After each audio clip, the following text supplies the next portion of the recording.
Good morning everyone! Pasarapin pa natin ang hotdog na mas gustuhan ng mga bata.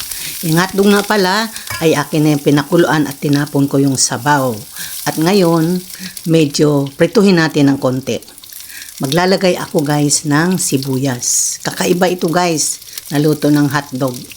Mas masarap, mas magustuhan natin. Naglagay din ako ng kamatis. Pwede naman guys, unahin nyo yung sibuyas at kamatis bago yung hotdog. Pero ako mas gusto ko crunchy yung kamatis at saka sibuyas. Ngayon guys, ayan, naglagay ako ng pork and beans. Complete na ito ulam sa breakfast. Yan, lutuin natin ng konti. At pagkatapos guys, ito ang mas pangpasarap. Lagyan natin ito ng cheese. Grated cheese. Naku, napakalinam na nito guys. Mapapa-only rice na tayo nito sa almusal. Magugustuhan ito ng mga bata guys. So ayan, ready na ang ating breakfast. Pinasarap na hotdog. Thank you for watching.